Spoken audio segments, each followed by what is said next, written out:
politik sunnah Rasulullah, politik yang santun dan sopan, bukan politik seperti sekarang ini yang penuh dengan hoak, penuh kebohongan, penuh ketidakadilan.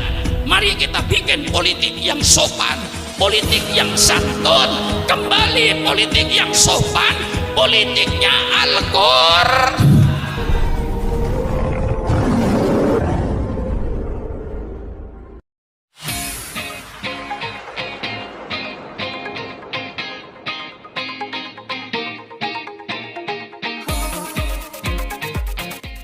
Berjumpa kembali di channel M Rizky 130.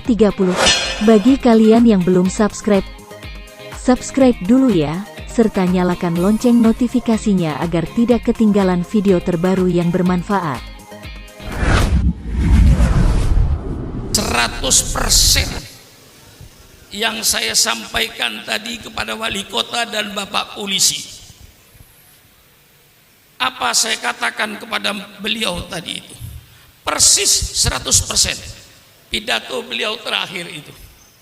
Saya katakan pemerintah sadarlah bahwa Indonesia ini bukan negara Islam, tapi kebetulan Indonesia ini 90% rakyatnya beragama Islam.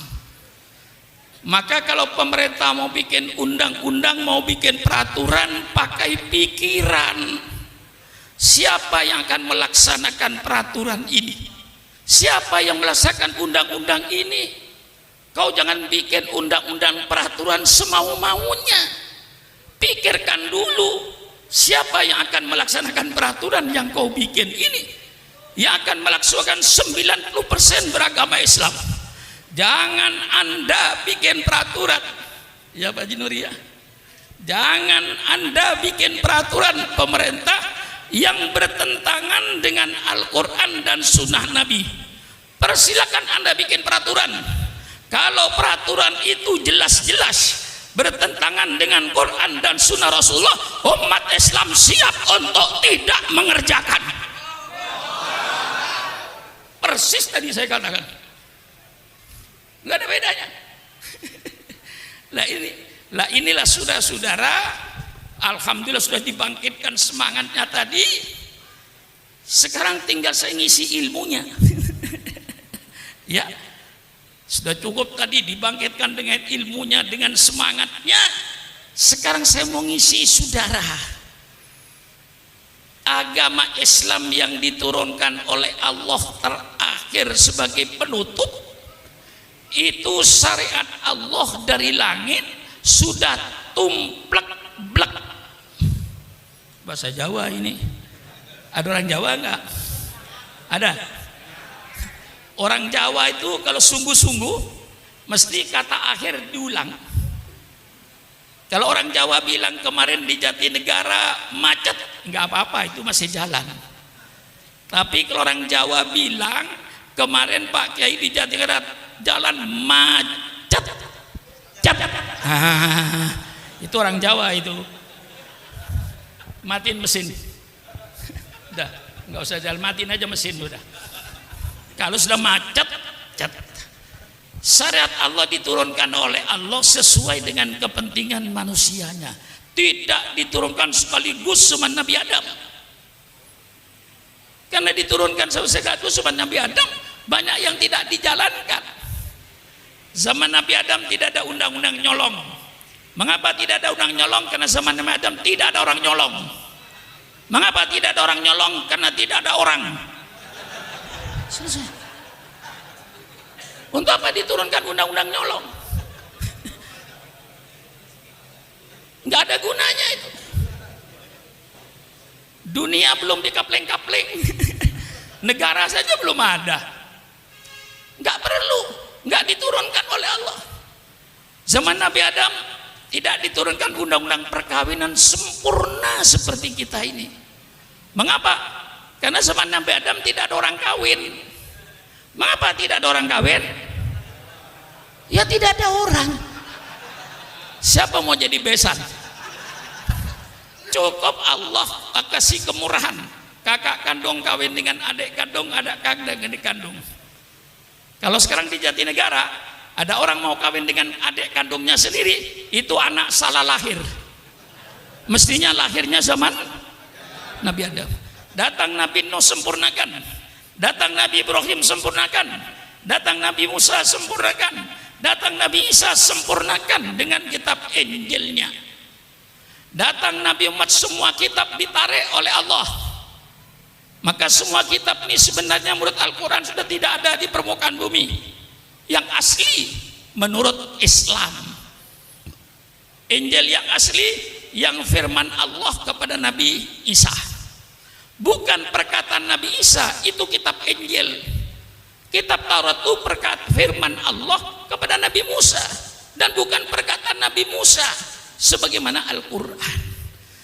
Al-Quran diturunkan sempurna, semua syarat Allah tumplak blak, tumplak blak, gak ada sisanya lagi sudah. Sehingga Islam diturunkan mengatur segala-galanya. Orang yang berkata, kalau boleh saya katakan kaum sekuler, yang mengatakan bahwa agama tidak mengatur kehidupan manusia sehari-hari, sehingga agama dipisahkan dengan kehidupan manusia sehari-hari, itu menunjukkan orang itu orang yang tidak mengerti Islam. Kalau dia mengerti Islam dan mengerti syariat Islam, tidak mungkin dia berfaham sekularisme, karena Islam mengatur segala-galanya, mengatur rumah tangga. Mengapa Islam mengatur rumah tangga? Jawabannya gampang, supaya yang namanya suami, yang namanya istri, yang namanya anak mempunyai akhlakul karimah. Maka Islam bicara rumah tangga, bagaimana kewajiban suami, kewajiban istri untuk membentuk anggota rumah tangga berakhlakul karimah. Innama bu'itsu liutammima makarimal akhlak. Allah berbicara soal bermasyarakat, bagaimana kita bertetangga, bermasyarakat supaya rukun, supaya damai. Kembalikan kepada ajaran Islam, mesti rukun, mesti damai.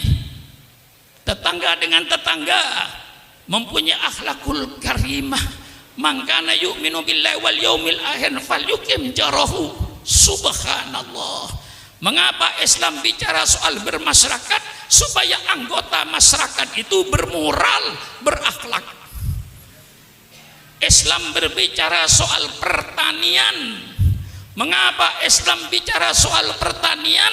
Supaya petani-petani itu berakhlak Islam. Jangan ngambil tanah orang walaupun satu jengkal, akan dikalungkan api neraka. Tanamlah tanah yang milikmu, jangan sampai menanam tanah milik orang lain. Nanti setelah panen apa kewajibannya? Lihat fakir miskin. Itulah sebabnya Islam bicara soal pertanian, supaya petani-petani itu berakhlak, bermoral. Mengapa Islam bicara ekonomi? Bicara soal jual beli, bicara soal koperasi. Siapa bilang Islam tidak bicara soal ekonomi? Orang yang berkata Islam tidak bicara ekonomi, itu orang yang bodoh, tidak tahu syariat Islam.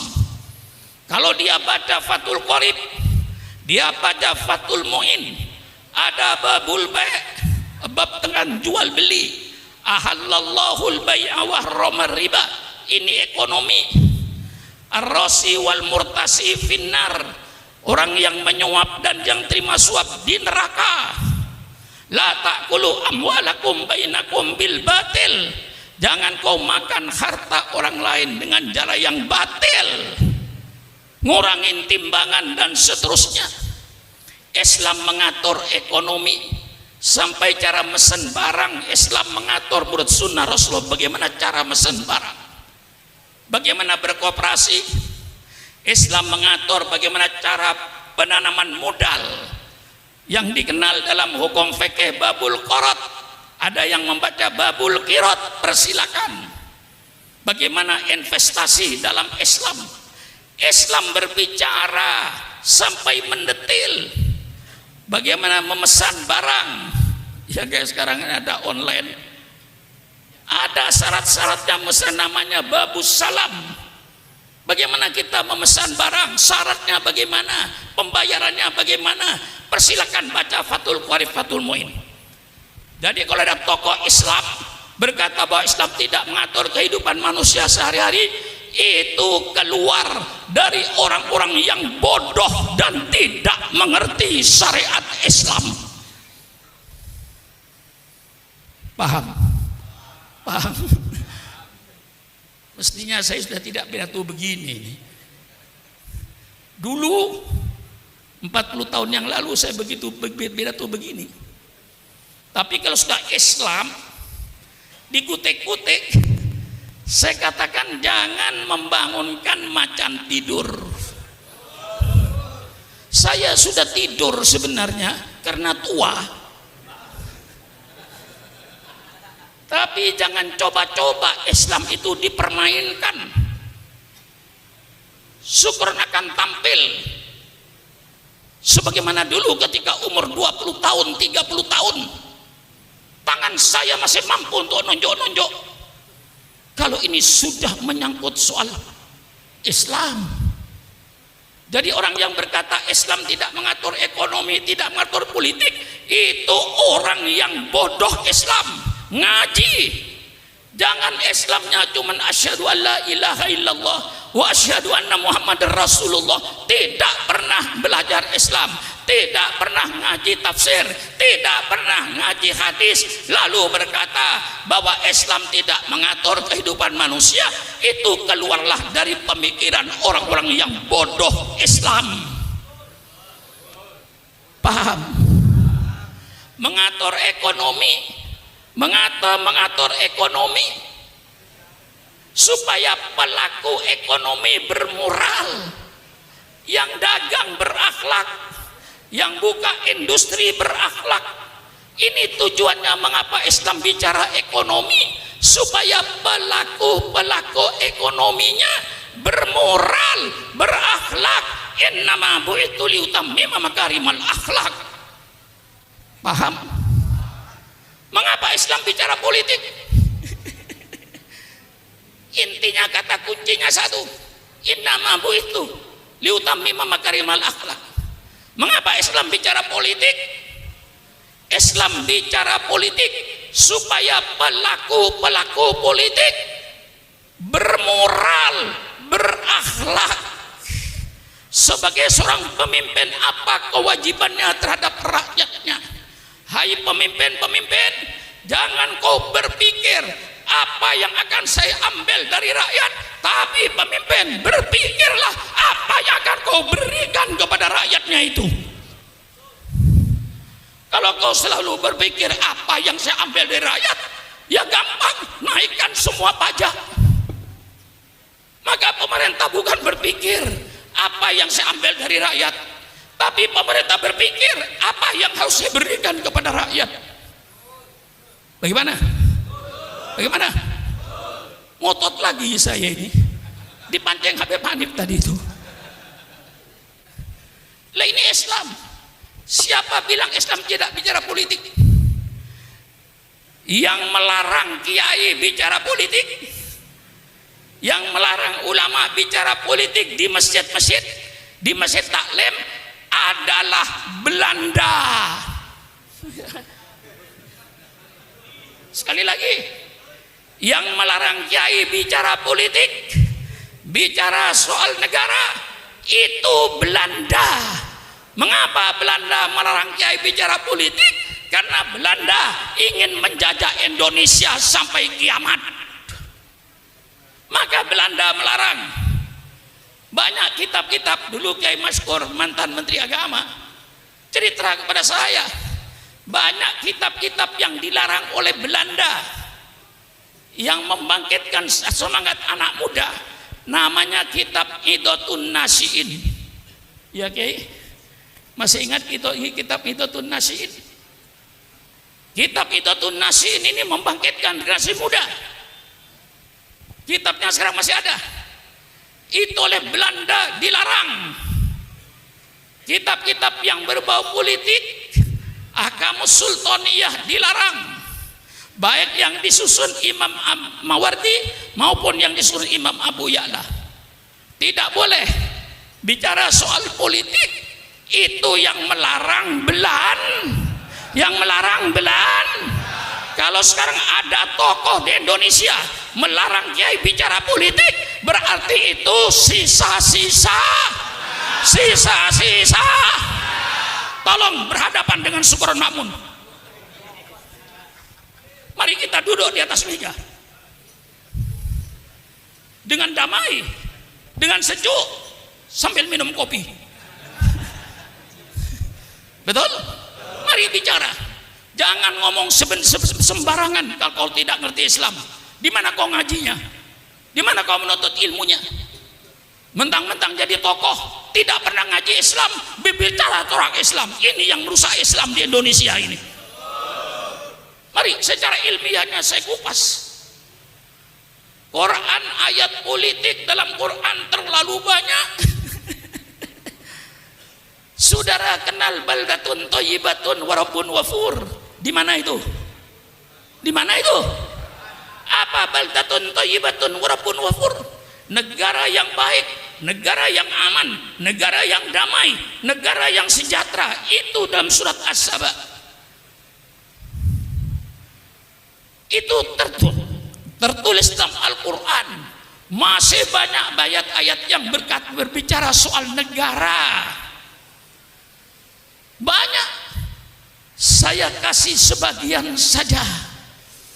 Lau anna ahlal qura amanu wattaqau la fatahna alaihim barakatim minas sami walakin dzakadzabu fa'udnahum bima kanu yaksibun. Ini ayat bicara politik negara. Seandainya penduduk negeri ini beriman dan bertakwa kepada Allah, pasti kata Allah, saya bukakan keberkahan dari langit. Hujan turun berkah, bukan angin puting beliung. Hujan turun berkah, bukan banjir bandang. Hujan yang membawa keberkahan. Kami buka keberkahan dari bumi. Buah-buahnya tumbuh, padinya tumbuh, jagungnya tumbuh, yang subur, makmur. Lau anna ahlal qura amanu wattaqau. Ini ayat menyebut suatu negara. Wa daraballahu mathalan qaryatan kanat aminatan mutmainnah ya'tiha rizquha rawadan min kulli makan fakafarat bi an'amillah fa'ataqallahu libasal ju'i wal khawfi bima kanu yasnaun. Ini ayat politik. Allah memberikan satu contoh negara yang aman, negara yang tentram. Mengapa aman tentram? Karena keadilan. Allah datangkan rezekinya yang berlimpah ruah dari segala penjuru. Negara ini yang menjadi cita-cita setiap manusia. Negara seperti di Quran ini yang diharapkan oleh semua manusia. Tapi apa yang terjadi? Fakafarat bi an'amillah. Mereka lalu ingkar kepada nikmat Allah. Allah tukar. Fa'adaqahul libasal ju'i wal khawfi bima kanu yasnaun. Allah tukar rezeki yang berlimpah ruah dengan kelaparan. Berapa banyaknya bangsa yang sedang lapar hari ini?